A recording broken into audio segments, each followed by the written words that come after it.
En los diálogos teológicos fundamentales, veremos las herejías que dañaban la identidad divina en la Iglesia y cómo Juan las refuta. He estado leyendo Primera de Juan y me sorprende que Juan sea tan fuerte al hablar de falsas doctrinas. Incluso usa palabras como anticristo. ¿Por qué tanta severidad? Porque para Juan la cristología no era un asunto secundario. Negar quién es Cristo destruye el evangelio completo. En las cartas juaninas, la identidad de Jesús está directamente conectada con la salvación, la ética y la vida de la Iglesia. Entonces, las herejías no eran solamente errores intelectuales. Exactamente. Juan entiende que una falsa doctrina eventualmente produce una falsa espiritualidad y una falsa práctica cristiana. Había falsas enseñanzas que negaban la humanidad de Cristo.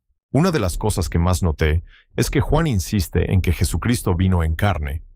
¿Qué estaba pasando? Juan estaba enfrentando ideas que luego se desarrollarían más claramente en el docetismo y ciertas corrientes gnósticas.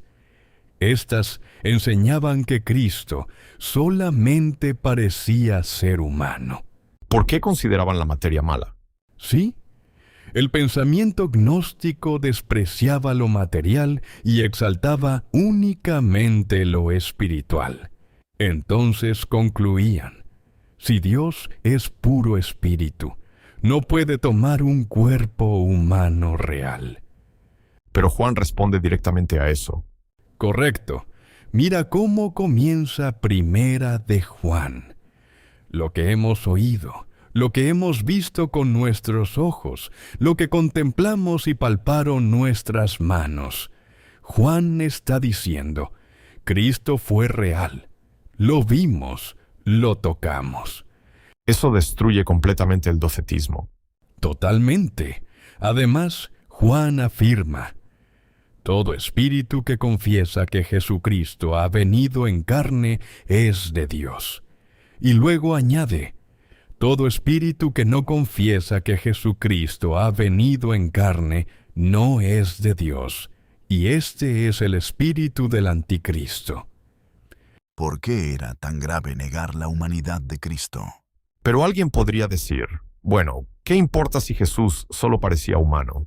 Importa todo. Si Cristo no fue verdaderamente humano, entonces no pudo representar verdaderamente a la humanidad. O sea, la salvación colapsa. Exactamente.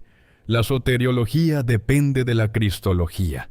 Si Cristo no asumió humanidad real, entonces no sufrió realmente, no murió realmente, no derramó sangre realmente y no resucitó corporalmente.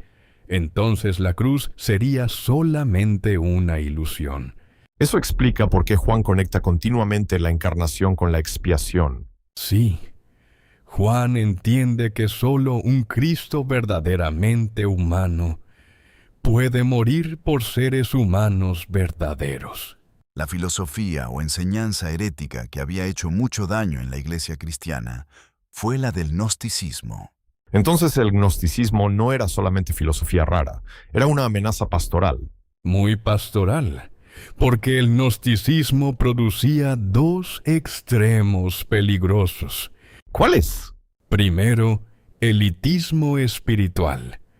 Los gnósticos creían poseer un conocimiento secreto superior. Segundo, indiferencia moral.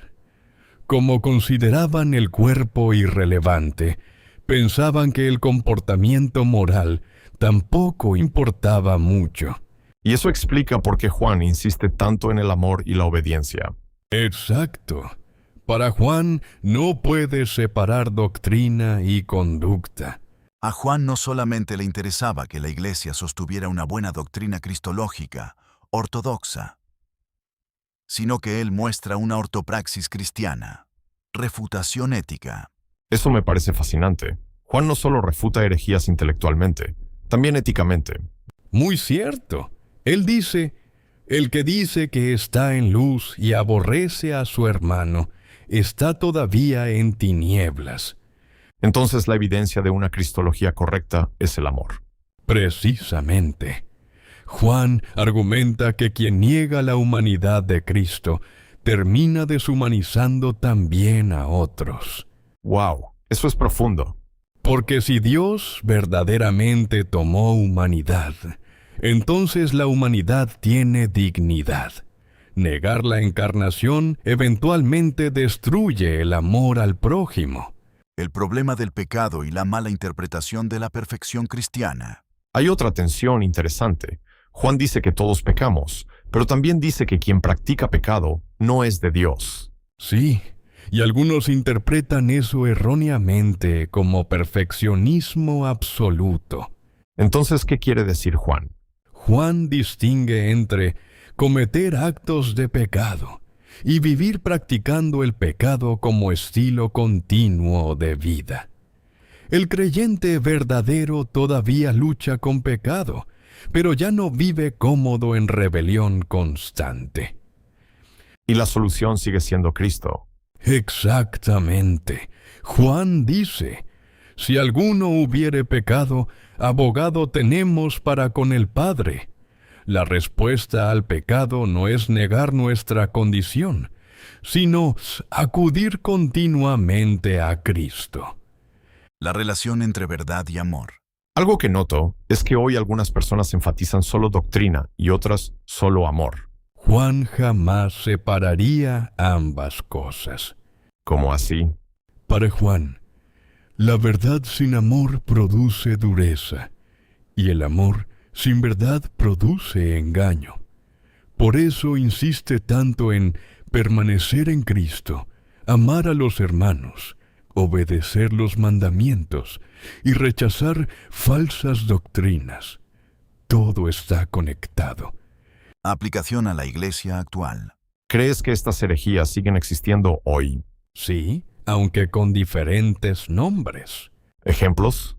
Cuando alguien presenta a Jesús solamente como energía espiritual, maestro moral, conciencia cósmica, símbolo psicológico o inspiración ética, pero niega su encarnación real, su muerte expiatoria y su resurrección corporal, está repitiendo errores antiguos.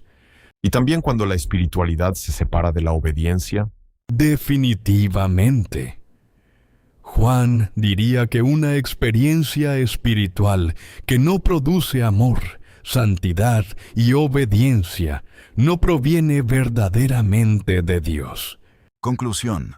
Las cartas juaninas enseñan que la doctrina correcta sobre Cristo transforma toda la vida. Para Juan, una cristología sana produce amor verdadero. Una soteriología sana produce obediencia. Y una espiritualidad sana produce comunión genuina. Y negar la humanidad de Cristo no es simplemente un error doctrinal, sino un ataque al Evangelio mismo. Ahora podemos entender por qué Juan luchó tan intensamente contra esas herejías. Porque proteger la verdad sobre Cristo es proteger la esperanza de salvación de la Iglesia.